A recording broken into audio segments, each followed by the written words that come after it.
Bien, y continuamos en Noticiero 9 Central, en este caso en compañías de visitas, con una entrevista que tiene que ver justamente con el coronavirus en Chacos. Estamos ante la compañía de la doctora María Laura Lescano, que es médica infectóloga, jefa del Departamento de Educación Permanente e Investigación del Hospital Perrando.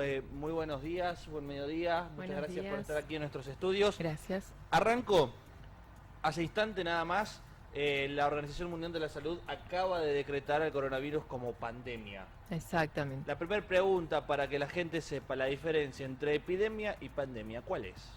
La circulación que es sostenida, digamos, durante un largo tiempo en diferentes lugares o países, ya cambia la definición de epidemia a pandemia. Se expande, digamos, la diseminación del virus, por lo que hoy la OMS tomó la, digamos, declaración, aparte de emergencia sanitaria internacional, decir pandemia es que todos los países estemos preparados para actuar ante la presencia del coronavirus.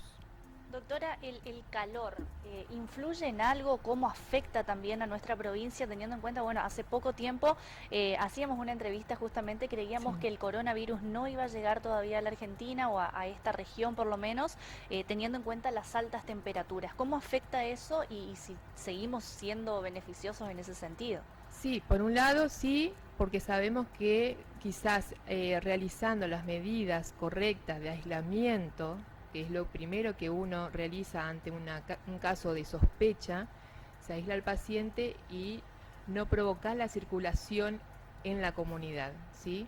Entonces, con las temperaturas nuestras, sabemos que el virus no resiste y con la buena desinfección y limpieza que uno lo pueda hacer en su domicilio, también es efectivo.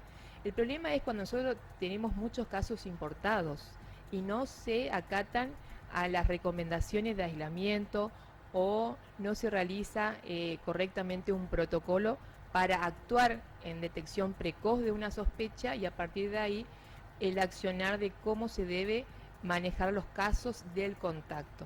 Eso sucede y va a seguir sucediendo si no se cumplen con estas normas, de lo cual nosotros creemos que es necesario siempre que la comunidad sepa una información correcta de que estamos en una etapa a nivel epidemiológica de contención, la detección precoz, de que se piense si cumple con criterios de sospecha, que se cumpla el protocolo que se maneja a nivel nacional y provincial. Doctor, sí. ¿Cuáles son justamente estos protocolos de sospecha? Porque aquí en Chaco no solo tenemos 2 casos confirmados de coronavirus, sino que también de dengue y con síntomas que de una u otra manera se pueden llegar a confundir, ¿no? Son parecidos los síntomas. Exacto, sí. En un principio, cuando uno tiene un protocolo formado, está a partir de las bases científicas, clínicas de cada patología. Nuestro protocolo hoy para el paciente que cumple con criterios de sospecha de coronavirus sigue siendo un paciente que haya estado en zona de circulación de coronavirus, que hoy tenemos criterios, 8 países, ayer justamente se incluyó Estados Unidos, que no estaba dentro de este criterio, que haya estado en esos países o en contacto con gente que viajó a esos países y que tenga síntomas, fiebre, lo que nosotros llamamos es dolor de garganta o dinofagia, moco por nariz, la rinorrea, cefalea, como un estado gripal, ¿sí? Pero lo que más pesa sobre esa definición es que haya estado en esos lugares o en contacto con alguien que estuvo en esos lugares donde hay hoy una circulación sostenida de coronavirus. Doctora, una de las cosas que más nos estamos preguntando en estos momentos es qué pasa con los saludos, qué pasa con el mate, con el compartir con otra persona, qué medidas hay que tener en cuanto a eso. Sí, hay que concientizar a la población que las medidas correctas, obviamente de bioseguridad, lo que uno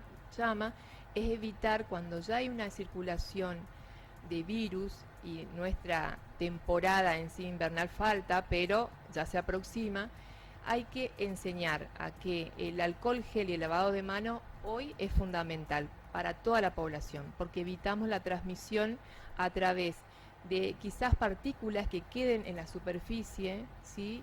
sin saber quizás el conocimiento de que una partícula viral puede estar hasta más de 5 días en una superficie, y uno, si no se lava constantemente las manos, puede llevar a tocarse la nariz, a la boca o a saludar, y así se crea una cadena de contactos, digamos, y uno puede adquirir de esa manera.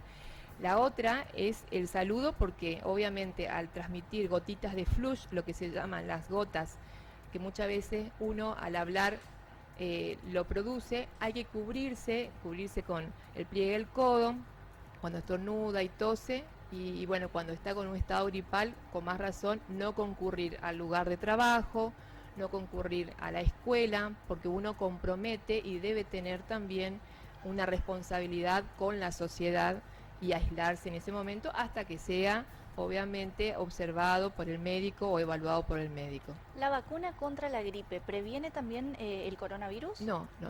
La vacuna para la gripe se realizó a través de la pandemia que tuvimos en el 2009, cubriendo las cepas más frecuentes de gripe, que son influenza A, influenza B, y tiene solamente 3 serotipos que cubre.